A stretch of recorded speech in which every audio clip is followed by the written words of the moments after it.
Mana shu yerda balli tizim zararga ishlashi mumkin. 12 ballik sistema nima uchun kerak va kimga kerak degan savol tug'ilyapti. Nima uchun ballik tizim bizlarga kerak edi? Endi hozir shu kerakmidi bizga desangiz, shaxsiy fikrim kerak emas edi. Assalomu alaykum. Jarima ballari tizimi hali hamon kun mavzusi doirasidan ketmayapti. Jarima ball tizimini muhokama qilayotganlarni mushohadaga chorlaymiz.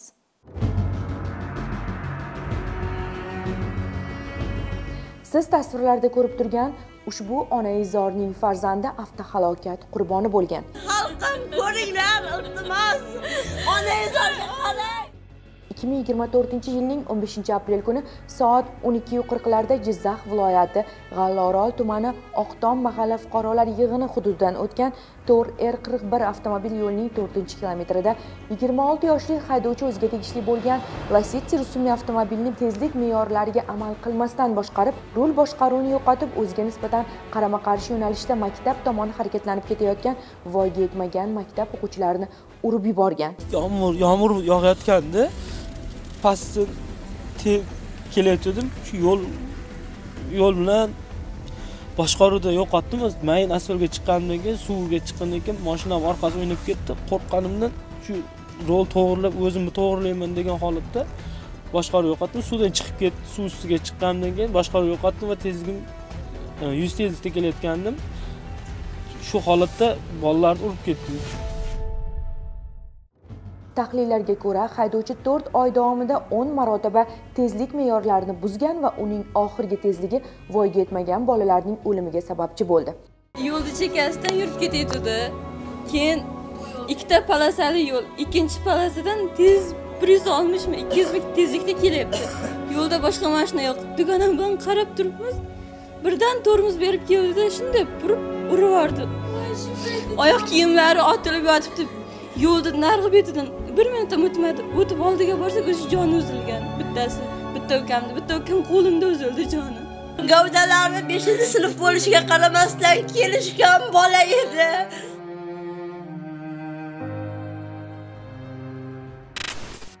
Siz tasvirlarda ko'rib turgan tartibga solingan piyodalar o'tish yo'lagidan harakatlanib maktabga ketayotgan qizaloqning taqdiri nima bo'ldi?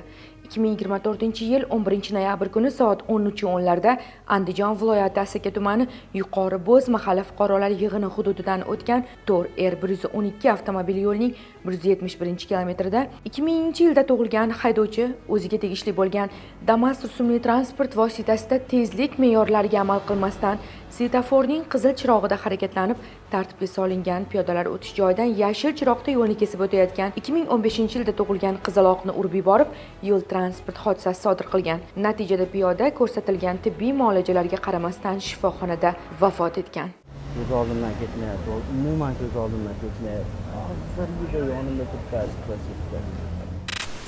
Bolalarga svetoforning chiroqlarida harakatlanishni o'rgatgan kattalarning o'gitlariga amal qilib, yo'lni kesib o'tayotgan bolajonlarning xavfsizligi nima bo'ldi? Haydovchi taqiqlovchi qizil chiroqda to'xtadimi? 2024-yilning 17-may kuni soat 18:30larda Surxondaryo viloyati Muzrabot tumani Darband mahalla fuqarolar yig'ini hududidan o'tgan 4R110 avtomobil yo'lining 79-kilometrida 2000-yilda tug'ilgan Cobalt rusumli avtomobil haydovchisi svetoforning qizil chirog'ida harakatlanib, yo'lni kesib o'tayotgan voyaga yetmagan 2 nafar maktab o'quvchisini urib yuborgan. 1 nafar voyaga yetmagan bola voqea joyida vafot etgan. Kechaga yurayotgan edik. Ana biz o'tamiz degan edik. Keyin bobo bizni aloqada to'xtatib turdi. Keyin qizil yonsa o'tasizlar deb, keyin Cobalt kelib, menga bakovoy tegdi, desam urib ketdi. Hozir ahvoli ancha yaxshiroq. Haydovchi agar shularni olib больницаga borganida u bola o'lmas edi. Men u bolaga qattiq nima bo'ldim. U meni mana bu borib uni olib kelgan, meni bolam. Shuning uchun u bola o'ldi.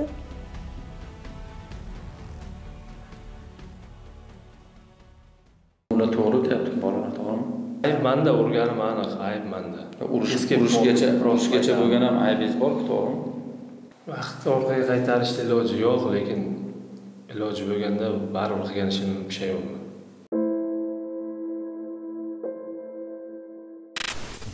Siz tasvirlarda ko'rayotgan ushbu qizaloqni esa tug'ilganiga endigina 2 oy bo'ldi. U dunyoga kelganida otasi safarda bo'lgan.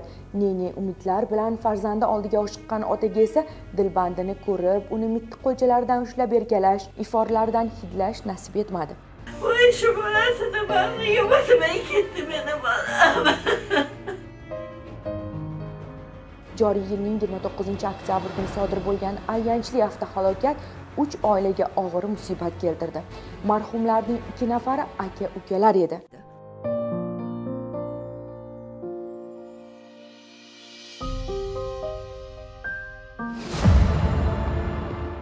Shu kuni soat 3:50larda To'r-Er 116 Uchqo'rg'on Namangan avtomobil yo'lining 22-kilometrida Namangan viloyati Uch tumanida yashovchi 2005-yilda tug'ilgan fuqaro haydovchilik guvohnomasi mavjud bo'lmasa-da, Captiva rusumli avtomashinani Chortoq keskan yo'l yo'nalishida boshqarib ketayotib, belgilangan tezlikni oshirishi va asosiy yo'lga chiqib ketishi oqibatida Uchqo'rg'on Namangan yo'nalishida harakatlanib kelayotgan Cobalt rusumli avtomashina bilan to'qnashuv sodir etgan.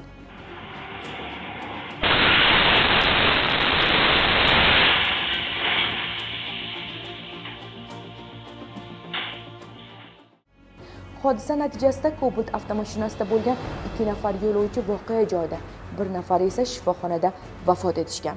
Hodisaning qolgan ishtirokchilari esa turli darajada jarohatlar bilan shifoxonaga yotqizilgan.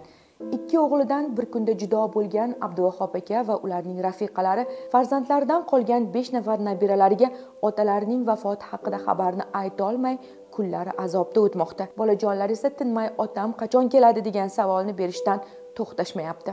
O'g'il akam dedi, bu ham meni farzandim desam, bu ham siznikimi dedi. U oldinroq o'lgan ekan. Quloqlari, uni orqa tomonlari qon oldida bo'ldim, ikkalasini. Tepasida bo'ldim. Endi nima bo'lganini o'zingiz bilasiz dedi. U yog'ini gapirolmayman, to'g'risi. Norashida go'ja qoldi-da, endi 2ta bittasi, 3ta bittasi. Hali aytganim yo'q. Dedan holiga ketgan. Bu yoqda keladi, qochib ketibdi deb aldab turibmiz bolalarni. Unday o'g'lon ta'lim-tarbiya bergan odamlarga nima deysiz-da?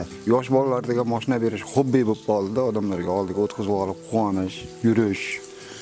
Hamma ehtiyot bo'lsin, farzandini tarbiyasini buzmasin. Meni shuncha bolam shu 30 ga kirib, pravo olmasdan minmagan mashinani. Kattasi ham, kichigi ham mana dokumentini topshirib qo'ygan, kelib olaman degan o'qib qo'ygan, ketgan edi. Shuning uchun hammadan so'rayman, shu farzandlari hech vaqt adashmanglar. Farzandlaringizga siz yosh bolalarni mashinaga mindirmanglar. Ta'lim tarbiya berishni to'g'ri berish kerak. Hamma ham ota-ona farzandga to'g'ri tarbiya berish kerak. Ushbu avtohalokatda Cobalt rusumli avtomashina haydovchisi ham katta tezlikda harakatlangan. Ushbu avtomashina old o'rindig'ida bo'lgan yo'lovchi ham buni tasdiqlagan.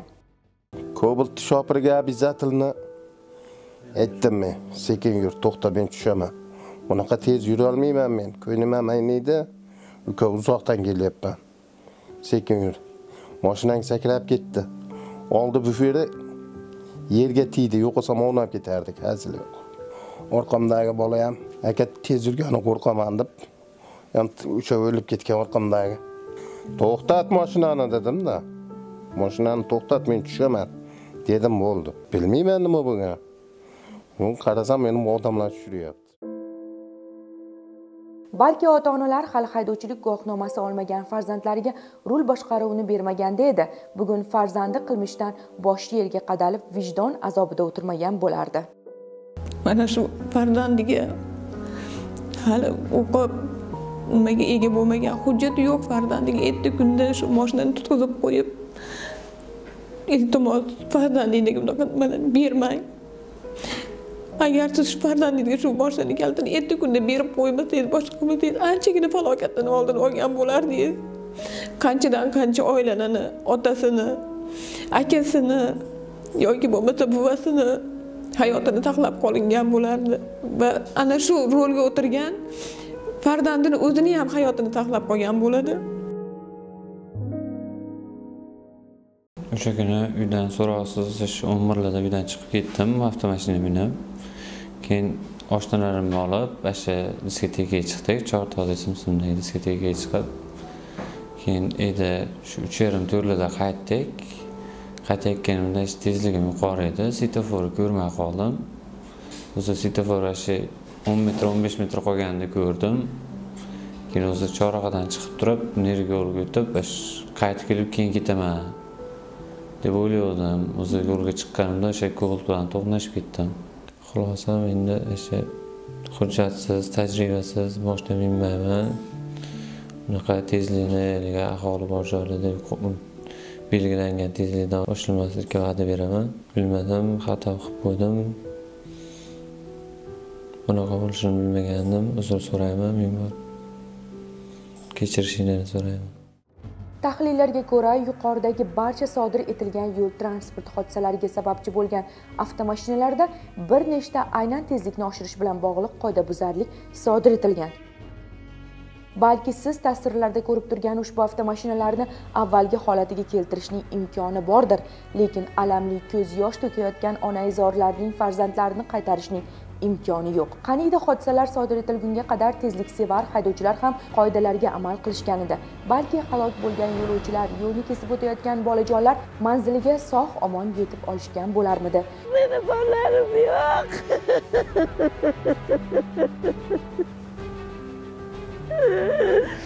Voy bolam, voy bolam. Ko'zingizni oching haydovchilar. Sizning birgina shoshma-shosharlik yoki e'tiborsizlik yoxud ijtimoiy tarmoq uchun rejalashtirilgan kontentingiz ortidan shunday hodisalar yuz bersa, qonunchilikka ko'ra transport vositalari harakati yoki ulardan foydalanish xavfsizligi qoidalarini buzish O'zbekiston Respublikasi Jinoyat kodeksining 266-moddasi bilan kvalifikatsiya qilinib, o'sha qilmish odam o'lishiga sabab bo'lsa, muayyan huquqdan mahrum qilinib, 7 yilgacha ozodlikdan mahrum qilish bilan o'sha qilmish odamlar o'limiga, halokatga, boshqa og'ir oqibatlarga sabab bo'lsa, muayyan huquqdan mahrum qilinib, 10 yilgacha ozodlikdan mahrum qilish bilan jazolanishi mumkin. Jarima ball tizimini muhokama qilayotgan blogerlar va ijtimoiy tarmoq faollariga murojaat qilib, sizlar biror marta yo'l transport hodisasida qurbon bo'lgan oilani holidan xabar oldingizmi? Yo'q, albatta. Maqsad obunachi ko'paytirish va bu orqali daromad topishmi? Bunday qahramonlikning kimga keragi bor deymiz?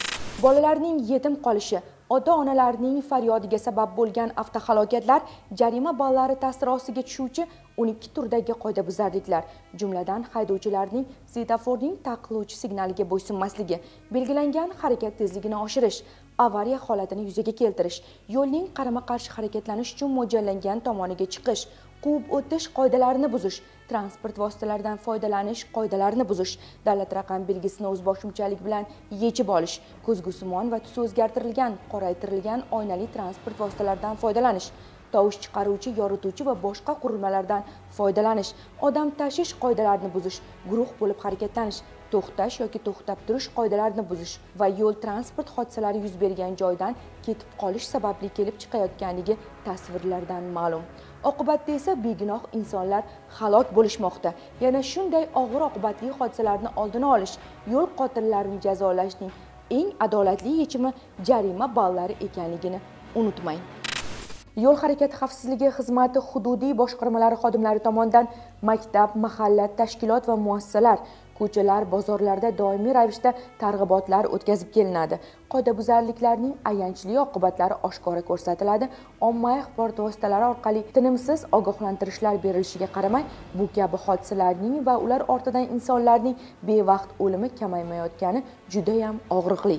Nima uchun siz bu hodisa men bilan sodir bo'lmaydi qabilida ish tutasiz? Tezlikni oshirib, qoidabuzarligingizni ijtimoiy tarmoqlarda ko'z-ko'z qilasiz. Nima uchun haydovchilik guvohnomasiga ega bo'lmagan farzandingizga avtomashina kalitlarini qo'shqo'llab topshirib qo'yasiz?